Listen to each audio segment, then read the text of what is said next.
अभी सब्सक्राइब करें हमारे YouTube चैनल ईश्वर टीवी को और देखिए वीडियोस सबसे पहले।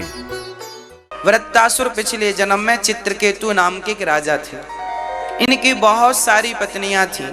दुर्भाग्य से कोई संतान नहीं थी। संत जी से कहा, महाराज पुत्र चाहिए। संत ने कहा, तेरी किस्मत में 7 जन्म तक पुत्र नहीं। अरे महाराज, आप संत हैं, सब बदल सकते हैं। तो संत ने दया करके एक फल दिया, लो पत्नी को खिलाना।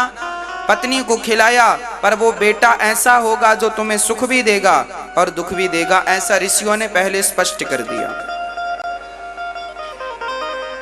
इनकी बड़ी पत्नी का नाम था कृतद्युति। अच्छा, इनकी पत्नियां बहुत थीं, राजा थे चित्रकेतु, पर बड़ी पत्नी का नाम कृतद्युति था। उसे फल खिलाया, वो गर्भवती हो गई और समय आने में एक सुंदर से बच्चे को जन्म दिया। चारों तरफ लड्डू बांटे, उत्सव मनाया, बेटा हुआ है, बेटा हुआ है, बेटा हुआ, खूब आनंद से। अभी बेटा 5 साल का था। राजा अपने बेटे से बड़ा लाड़ प्यार कर रहे थे।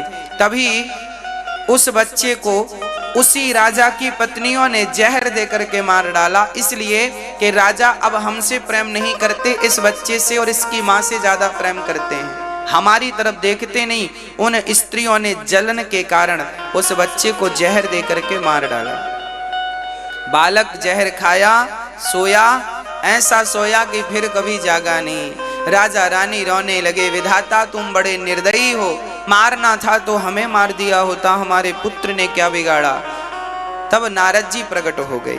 नारद जी ने कहा, राजन आप रो रहे हैं, क्या करें महाराज, देखिए ना हमारे बच्चे को मार दिया, क्या बिगाड़ा था हमारे बच्चे ने, इसको मार दिया, मारना था तो मुझे मार दिया होता, क्या बिगाड़ा था इसने। नारद जी ने कहा, देखो जीना मरना सबके लिए है, आप भी मरोगे हम भी मरेंगे, तो आप रोया ना करो ऐसे। चरणों में माथा पटक दिया। महाराज नारद जी से कहा, मैं मर जाऊंगा यदि मेरे पुत्र को आपने जिंदा नहीं किया तो। अब नारद जी चक्कर में पड़ गए, क्या करें। तब नारद जी तो सर्व सामर्थ्य संत हैं। नारद जी ने मंत्र पढ़ा और उस बच्चे के ऊपर छोड़ दिया, जल का छिड़काव किया, मरा हुआ बच्चा जीवित हो गया, खड़ा हो गया। पिताजी बोले, बेटा आ, तुझे मैं अपने हृदय से लगाकर बहुत प्यार करूं, तू मेरा बेटा है। और मर गया था, जीवित हो गया संत कृपा से। तब उस बच्चे ने कहा, खबरदार, पहले ये बताओ आप कौन हैं। पिता ने कहा, बेटा मुझे भूल गया, मैं तेरा पिता हूं। उस बच्चे ने कहा, पिताजी कितनी बार आपका जन्म हुआ और कितनी बार आपकी मृत्यु हुई, कितनी बार मैं आपका बेटा बना, कितनी बार आप किसी के बेटे बने, मैं किसी का पिता बना, मैं किसी का पुत्र बना। उस बच्चे ने कहा, पिताजी पिछले जन्म का कोई हिसाब बाकी था, वो चुकाने में आया था। क्या हिसाब बाकी था बेटा। तब उस बच्चे ने कहा, ध्यान से सुनना, तुम्हारा जो बेटा है और तुम्हारी जो बेटी है और आपका जो पति है और आपकी जो पत्नी है, ये सब लोग पिछले जन्म का कोई हिसाब बाकी था, वो चुका रहे हैं, चुक जाएगा, सब चले जाएंगे, रोने मत बैठ जाना। स्पष्ट मैं कह दूं, आपकी समझ में आए ना आए, पर सच्चाई यही है। हाँ, सच्चाई सच्चाई ही रहेगी। कोई उस सच्चाई को, दूध का रंग सफेद है, सफेद ही रहेगा। कोई कहे कि लाल है, कोई कहे नीला है, भैया तुम जैसा मानो सो मानो, पर सफेद है सो सफेद ही है बस। उसमें कोई परिवर्तन नहीं हो सकता। लाल गाय है तो गाय भले लाल हो पर दूध सफेद होगा, गाय भले काली हो पर दूध सफेद होगा। ऐसा तो नहीं कि गाय लाल है तो दूध भी लाल हो, गाय सफेद है तो दूध सफेद हो ना। गाय किसी भी कलर की हो पर दूध तो वाइट ही होगा। सच्चाई तो वाइट ही है, सफेद ही है, इसे आप नकार नहीं सकते।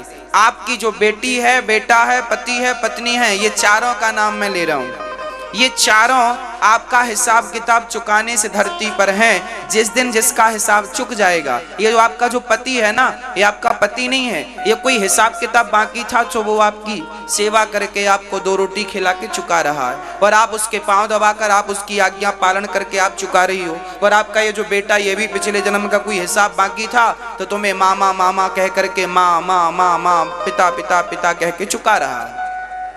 चुक जाएगा तो सब अपने अपने घर को चले जाएंगे। उस बच्चे ने कहा मैं पिछले जन्म में भिखारी था, तो आपके घर भीख मांगने आया, तो आपने मुझे गेहूं का आटा दिया था और साथ में सूखा हुआ गोबर, ओपले, कंडे दिए।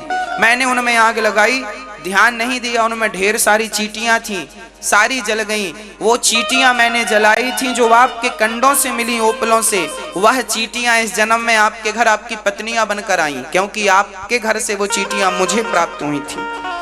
और मैंने चींटियों को जानकर नहीं, धोखे से आग लगा दी ना कंडों में, मुझे थोड़ी पता था इन ओपलों में चींटियां हैं, लगा दी, वो सारी जल गईं, तो मैंने उन्हें जलाकर मारा। इस जन्म में उन्होंने मुझे जहर देकर मार दिया। वो तो मैंने भगवान को भोग लगा के 5 रोटियां खाई थी, तो एक जन्म में ही सबका हिसाब किताब चुक गया। नहीं तो पिताजी ना जाने कितने जन्म लेना पड़ता, हर चींटी का अलग अलग हिसाब चुकाना पड़ता, पर वो तो भगवत कृपा से एक जन्म में ही सबका हिसाब किताब चुक गया। इस जन्म में जो आपका बेटा है, ये किसी ना किसी जन्म का हिसाब किताब चुकाने आपके पास आया है। हिसाब किताब बाकी था तो बेटा आ गया, जिसका हिसाब किताब नील होता उसके घर में कोई बेटा बेटी नहीं होता। ये कर्जीले नहीं है जिनके सिर पे कुछ हिसाब किताब था, सो है चुकाने को। तो आपका बेटा कुछ हिसाब चुकाने आया है, ऋण चुकाने आया है, और आप भी अपनी पत्नी के साथ कुछ ऋण चुका रहे हैं, आप भी अपने पति के साथ कुछ बकाया ऋण चुका रहे हैं।